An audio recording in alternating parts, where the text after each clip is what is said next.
Hi, this is Jonna with Bees Knees SVG, and today I'm going to show you how to apply flock vinyl to a t-shirt. And I'm also throwing in this free SVG so you can give it a try at home. I use Caesar HTV flock vinyl for this project. Feel free to use a different brand, but just make sure you read the application instructions for that brand specifically. So this is flock vinyl. And what does flock mean exactly? It looks really smooth, but once you pull the backing away, you can see it almost looks like fabric. And I love using flock vinyl because one, it's easier to work with if you're working like on a bumpy space. You don't get a wrinkly look. And two, on shirts, I love it because I think it looks a little more professional, like something you actually purchased instead of something that you made yourself. So you can get this particular SVG, the Santa Baby one, two different ways. One, you can download it free from my website under freebies. I'll link that below. Or two, you can go into Cricut Design Space and you can go to my Santa Baby shirt project. I will link that below too. So this is all set up for a child's medium shirt. If you need it in a different size, just go ahead to customize and change the size. But I'm going to go ahead and I'm going to make this as it is. I'm going to use a mat. And there it is, ready to go. It is a one-layer HTV design. So easy enough for those beginners out there. You want to go ahead and make sure it is mirrored, because even though it's flock vinyl, you still mirror it just like you would any sort of heat transfer vinyl. And then after that, go ahead and hit continue. And now here's the tricky part I found about the flock vinyl. If you browse all materials, and if you have an Explorer, go ahead and turn your dial to custom. If you have a Maker 3, go ahead and this is my Maker 3 or Maker. You can search this way.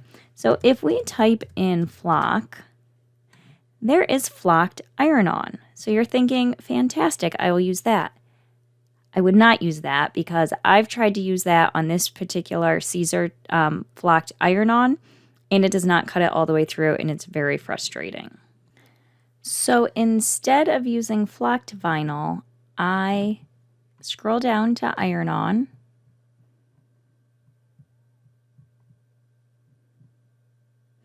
And I use the glitter iron-on.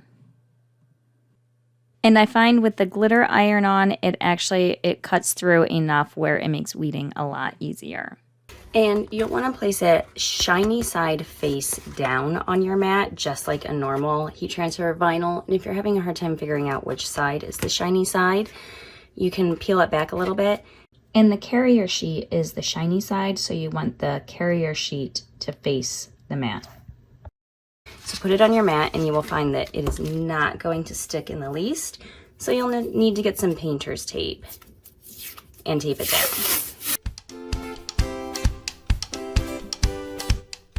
And then when you weed it, make sure it's still face down. So shiny side is still face down.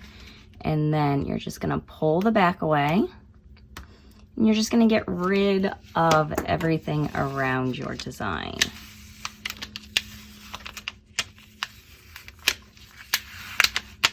I do find when you're weeding it, you do have to be a little more careful than when you're doing just normal heat transfer vinyl in terms of it like pulling up. But if you cut it on the right cut setting, then you will be fine.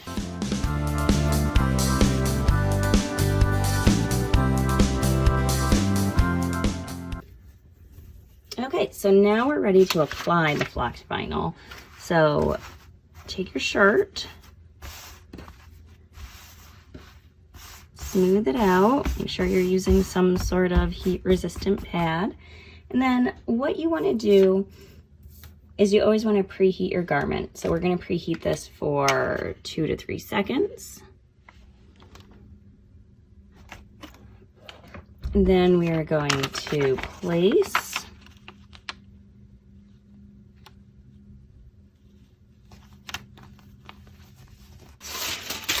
Even though I have a carrier sheet, I'm still gonna just place some parchment over it just to protect the whole thing.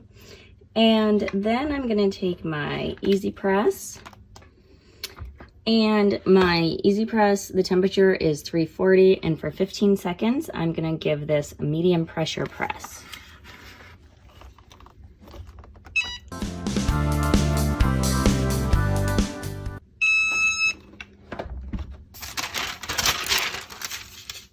And then you wanna do a warm peel on this, so give it at least 10 seconds, and then we can pull it back and see how we did.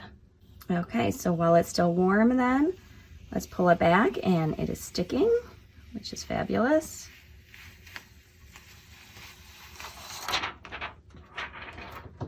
Ah, it looks so good.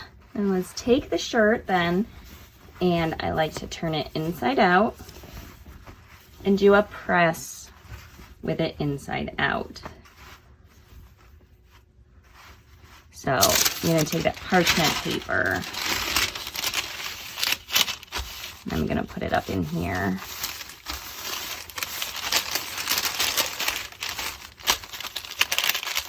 Make sure I have it all covered.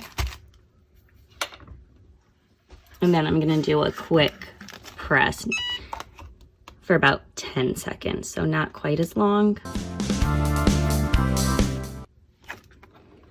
And at this point, if it's not adhering, you can always give it a little longer press and pressure, but it should work if you follow the instructions. And make sure, if you're using a different flocked vinyl than me, make sure you look up the specific heat instructions. But look how cool that looks. I mean, it honestly looks like this is something I bought from a store, because it looks like fabric. So it's not that shiny vinyl look, it's this very elegant fabric look. So absolutely love using this stuff. I hope you found this tutorial helpful. Remember to like and subscribe for more like it.